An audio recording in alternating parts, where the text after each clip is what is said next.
प्यारे विद्यार्थियों, नमस्कार। कैसे हैं आप लोग? आशा करते हैं आप लोग घर पे सुरक्षित और अच्छे होंगे।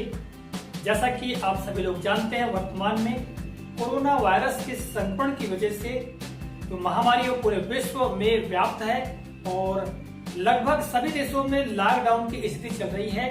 हमारे देश में भी माननीय प्रधानमंत्री जी के द्वारा लॉकडाउन की घोषणा की गई है और हम सभी लोग इसका पालन कर रहे हैं। आशा करते हैं आप लोग भी घर में सुरक्षित होंगे और घर पर ही हम, जैसा कि हमारे पास विभिन्न प्रकार के संचार के साधन हैं, जैसे मोबाइल है, ठीक है, इसी तरह रेडियो है, टीवी है, इसके माध्यम से हम घर बैठे शिक्षा ग्रहण कर सकते हैं। इसी तारतम्य में आज मैं YouTube चैनल के माध्यम से आप तक जो आसपास अर्थात जो पर्यावरण अध्ययन है उससे संबंधित जानकारी आप तक लेकर आया हूं। यदि आप लोग कक्षा 3 में अध्ययनरत हैं या कक्षा 2 से पास होकर कक्षा 3 में गए हैं तो आप इस जानकारी को अवश्य देखें। आज मैं आप लोगों को पर्यावरण अध्ययन आसपास के अंतर्गत जो फर्स्ट चैप्टर है, डाल डाल पर ताल ताल पर, जैसा कि देखो यहाँ पर आप देख रहे हैं अध्याय 1 यानी चैप्टर 1, डाल डाल पर ताल ताल पर, इसके बारे में हम आज जानकारी प्राप्त करने वाले हैं। देखिए, बहुत मजेदार हम आपको एक बात बताते हैं। पूनम नाम की एक छोटी सी लड़की रहती है और वो अपनी माँ से जिद करती है कि मुझे स्कूल जाना है, विद्यालय जाना है, ठीक है। किंतु उसकी माँ बोलती है कि बेटा आपको बुखार है, चलिए अभी आप आराम कीजिए, सो जाइए। तो पूनम क्या करती है, जो आंगन होता है आंगन में चारपाई के ऊपर सो जाती है और सोए सोए उसको नींद लग जाती है। थोड़ी देर बाद कुछ उसके गाल पर गीला गीला महसूस होता है, हाथ लगाकर देखती है तो अरे उसे लगता है कि ये किसी पक्षी ने कुछ कर दिया है। तो क्या बोलती है, उप, ये किसकी शरारत है। तब सोचती है कि ऊपर देखती है तो बहुत सारे वहां उसको जंतु अर्थात जानवर दिखाई देते हैं। तो कहती है कि हो सकता है ये कबूतर की हो या कौवे की शरारत हो सकती है।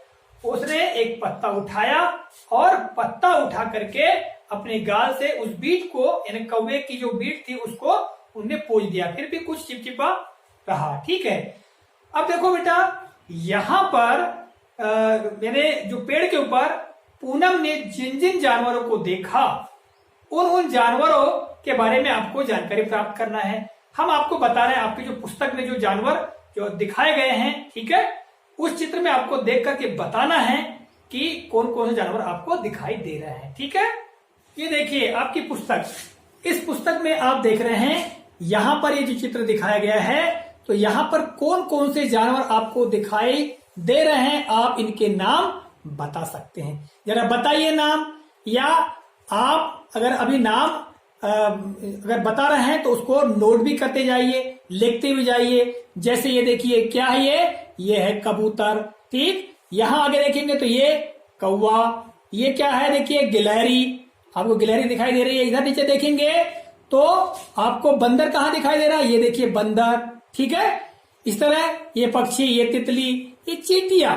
तो यहां पर आप देखेंगे बहुत सारे जो जानवर हैं आपको दिखाए गए हैं, ठीक है। तो आपको क्या करना है, इन जानवरों के नाम अपनी कॉपी में लिख लेना है, ठीक है। यदि कोई स्पेलिंग यानी हिज्जे अर्थात वर्तनी में गलती हो जाती है, मिस्टेक हो जाती है, कोई बात नहीं, पर आप लिखने का प्रयास करें, ठीक है। और यदि आपके पास में ये पर्यावरण की पुस्तक हो तो आप यहां पर इस पुस्तक में ही नीचे जगह दी गई है, इस जगह पर आपको लिखना है जो जो जंतु दिखाए गए हैं यहां पर, ठीक है।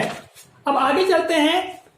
अब देखिए बच्चों, मैंने यहां पर भी लिख के रखा है कि पेड़ पर जो जानवर दिखाई दिए पूनम को, वो कौन कौन से थे, कबूतर, गिलहरी, कौवा, बंदर, चींटी, तितली, गौरैया, ठीक है। इस तरह से आप अपनी कॉपी में भी इन जानवरों के नाम नोट कर सकते हैं, पुस्तक में लिख सकते हैं, ठीक है। अब देखिए, जैसा कि मैंने आपको पहले बताया कि पूनम के गाल में उन्हें पत्ते से बीट को पोंछा किंतु कुछ चिपचिपा रह गया, तो पूनम ने सोचा क्यों ना मैं तालाब पर जाकर धो आऊं, तो वो कहां चले जाती है? तालाब पर चले जाती। देखिए हम आपको चित्र बताते हैं उस तालाब का। देखिए यहां पर इस चित्र में आप देखेंगे तो ये देखो, ये पूनम है और ये धो रही है ना। अब यहां पर हम देखेंगे तो पूनम ने तालाब में, ठीक है, तालाब पर कौन कौन से जानवरों को देखा, उनको कहां लिखना है? यहां लिखना है। तो अब आप देखकर बताइए यहां पर हमें कि कौन कौन से जानवर आपको दिखाई दे रहे हैं। ये क्या है? निश्चित तौर से यह बकरी है। हम आगे देखेंगे तो ये क्या है? भैंस है। ये क्या है? यह कछुआ है। ठीक है, इस तरह आपको नाम बताना है। ठीक, यह क्या है? बगुला है। यह क्या है? मेंढक है। तो देखिए इस तरह से पूनम ने तालाब पर इन जानवरों की पहचान की। अब आपको भी पहचान करके अपनी पुस्तक में जो खाली जगह है यहां पर लिखना है, या आप लोग कॉपी लेकर बैठे हैं तो कॉपी में नोट करना है। देखिए हम आपको तालाब पर जो जानवर है हमने यहां लिख के रखा है, उनके बारे में बताते हैं। बकरी, कछुआ, बगुला, भैंस, मेंढक। ठीक है, ये जानवर पूनम ने देखा। ठीक है, आपको समझ में आया? पेड़ पर कौन कौन जानवर थे, है ना। इस तरह तालाब पर कौन कौन से जानवर पूनम ने देखा, और आपने भी इन चित्रों में देख करके नाम लिख लिया होगा। ठीक है, अब देखिए हम आगे आपको बात बताते हैं कि जो तालाब में जो जानवर हैं, ठीक है, जैसे बकरी, ठीक, बकरी है ना, और कछुआ है, बगुला है, भैंस है, मेंढक है, इनका आपको एक्शन करके बताना है, अभिनय करके बताना है। ठीक है, आप कर सकते हैं। मेंढक कैसे फुदकता है ना, आपको मालूम है मेंढक फुदक फुदक कर चलता है ना। इसी तरह भैंस कैसे चलती है, ठीक, और बगुला कैसे उड़ता है। तो इनका आप अभिनय कर सकते हैं, है ना, एक्शन कर सकते हैं। जैसे पक्षी कोई भी कैसे उड़ता है, इस प्रकार पंख फैला करके पक्षी उड़ते हैं। और गाय या बंदर कैसे चलता है आपको मालूम है ना, चार पैरों पर ये चलते हैं। तो इस प्रकार आप अभिनय कर सकते हो। ठीक है, अच्छा बच्चों, हमने आपको अभी तक ये बताया। इसके बाद देखिए आप लोग जो है अपने आसपास, अपने चारों ओर बहुत सारे जानवरों को देखते हो ना, बहुत सारे जानवर आपके आसपास। जब आप बाहर निकल कर देखोगे, या अभी तो हमको बाहर निकलना नहीं है, किंतु जब हम बाहर कभी देखते हैं तो हमको ढेर सारे जानवर दिखाई देते हैं। ठीक है, अब उन जानवरों में से आप देखते हैं तो कुछ चार पैरों पे चलते हैं, कुछ जानवर ऐसे हैं जो उड़ते हैं, है ना, पंखों के द्वारा उड़ते हैं, और कुछ जानवर ऐसे हैं जो जमीन पर रेंगते हुए दिखाई देते हैं।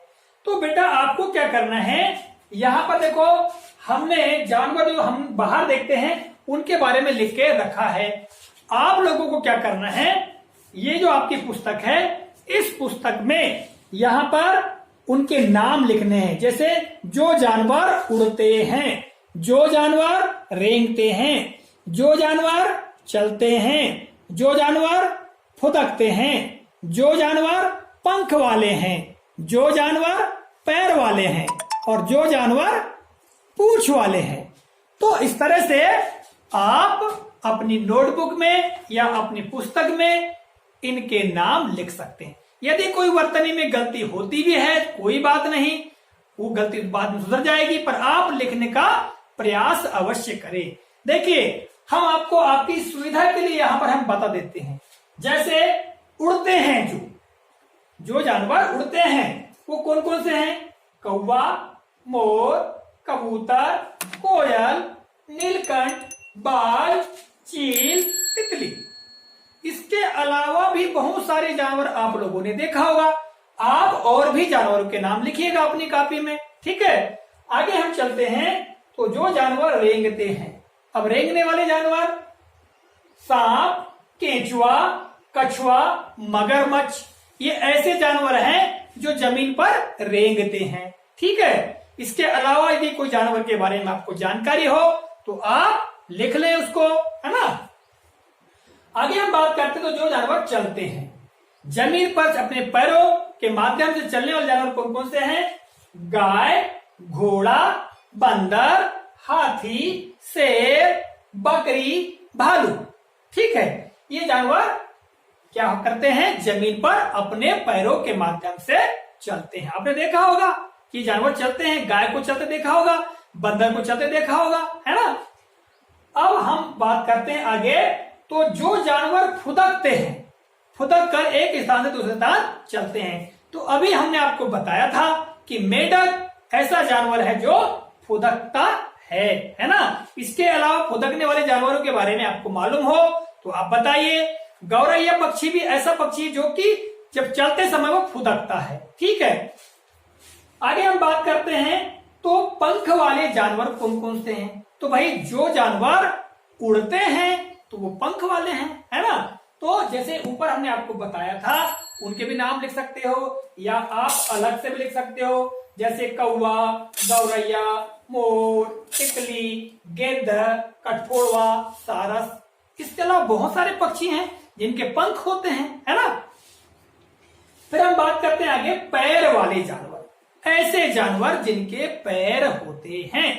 तो पैर वाले जानवर देखिए, खरगोश, भैंस, जेबरा, जिराफ, बैल, हाथी, घोड़ा।